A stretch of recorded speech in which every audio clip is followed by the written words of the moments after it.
Alors que la piste menant à Rafael Leao se révélerait bien compliquée, un plan B alléchant prendrait de l'épaisseur au Barça. Le FC Barcelone ne manque pas d'ambition pour son ailier. Alors que la piste menant à Nico Williams semble désormais définitivement écartée, on apprenait ce matin que le club culé avait pour rêve de faire venir Rafael Leao. Nicolo Chira est même formel, le Portugais est considéré comme intransférable par l'AC Milan tandis que le principal intéressé a récemment refusé 2 offres très lucratives d'Arabie Saoudite pour rester en Lombardie. La Gazzetta dello Sport va dans ce sens et affirme que les rossoneri attendent le versement de la clause libératoire de 175 millions d'euros pour le laisser partir. La piste Chiesa prendrait de l'épaisseur. Conséquence de tout cela, la piste la plus probable mène bien à Federico Chiesa. Mis de côté par Thiago Motta du côté de la Juventus, le héros de l'Euro 2021 ne coûterait que 10 à 15 millions d'euros au club culé. Autre piste évoquée, celle menant à Kingsley Coman, qui présente l'avantage d'avoir joué sous les ordres d'Hansi Flick au Bayern Munich. Une chose est sûre, les prochains jours risquent d'être animés en Catalogne, entre le possible départ d'Ilkay Gundogan, l'enregistrement de Dani Olmo et l'arrivée de ce fameux ailier. L'un de ces joueurs ne sera pas Nico Williams. Le joueur de 22 ans restera presque certainement à l'Athletic Club, bien qu'il ait été convoité par Barcelone tout l'été. Selon le journaliste Victor Navarro de Copé, le directeur sportif d'Eco a confirmé à un fan que le vainqueur de l'Euro 2024 avait rejeté le transfert plus tôt dans la fenêtre de transfert. Pas de Barça pour Williams. Navarro a également révélé que Deco avait dit à ce supporter de s'attendre à d'autres signatures avant la fin de la fenêtre de transfert dans 10 jours. On s'attend à ce que Barcelone recherche un ailier gauche en raison de sa tentative ratée de signer Williams, tandis qu'un pivot ou un arrière latéral pourrait également arriver en Catalogne. À 10 jours du coup d'envoi, Barcelone tente toujours de régler ses finances. Un certain nombre de ventes contribuerait à apaiser les inquiétudes et laisserait de la place dans le budget salarial de l'équipe première pour recruter quelques joueurs. Il reste à voir si Barcelone peut réellement réaliser les ventes nécessaires pour faire venir d'autres joueurs. Pour l'instant, c'est difficile à dire, même si le départ imminent d'Ilkay Gundogan, entre autres, aidera certainement. Selon Victor Navarro de Copé, le directeur sportif de Barcelone, Deco, a confirmé que Nico Williams, 22 ans, restera à l'Athletic Club malgré l'intérêt de Barcelone cet été. Deco a également indiqué que Barcelone prévoit de recruter d'autres joueurs avant la fin de la fenêtre de transfert dans 10 jours, notamment un ailier gauche, un pivot ou un arrière latéral.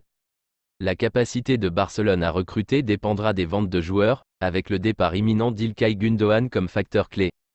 L'attaquant brésilien n'entre pas dans les petits papiers de Hansi Flick pour la saison 2024 à 2025. Un départ est nécessaire sous peine de cirer le banc des remplaçants. Acheté l'hiver dernier contre un chèque de 40 millions d'euros, Vitor Roque a vécu 6 premiers mois délicats avec le FC Barcelone. Sous les ordres de Xavi, l'ancien pensionnaire de l'Atlético Paranaense n'aura marqué que 2 buts en 16 matchs toutes compétitions confondues. Bonne nouvelle sur ce dossier, le natif de Timoteo ne manque pas de prétendants sur le marché des transferts. De l'autre côté des Pyrénées, le Mundo Deportivo nous apprend que 4 formations se sont positionnées pour celui qui se trouve sous contrat jusqu'en juin 2031. Les Portugais du Sporting Portugal et les Anglais d'Everton ont soumis une offre en vue d'un transfert définitif et semblent disposés à se rapprocher des 30 millions d'euros réclamés par les Blaugrana, tandis que les Portugais du FC Porto et les Espagnols de Villarreal veulent s'attacher ses services par le biais d'un prêt. La relation entre le Barça et l'Athletic Bilbao se détériore avec le club basque qui menace de poursuivre le club catalan en cas de paiement de la clause libératoire de Nico Williams. L'affaire Nico Williams prend une nouvelle tournure.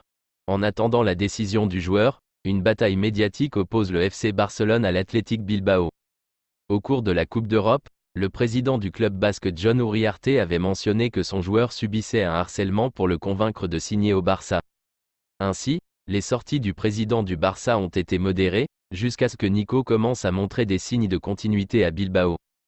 Face à la mauvaise posture du Barça dans ce dossier, Joan Laporta a décidé de prendre les choses en main et malgré le fait que Bilbao ait accordé le numéro 10 à Nico, lui démontrant son importance dans le projet actuel et futur, le Barça continue de conserver des opportunités de signer le joueur. La preuve, le joueur a clairement fait savoir au PSG qu'il ne rejoindrait pas l'équipe française, même si l'offre était plus élevée. Néanmoins, il poursuit ses échanges avec le FC Barcelone. C'est pourquoi le club basque a décidé de hausser le ton en menaçant le Barça à quelques jours du match entre le FC Barcelone et l'Atlético Bilbao. La signature de Nico sera jugée illégale par Bilbao.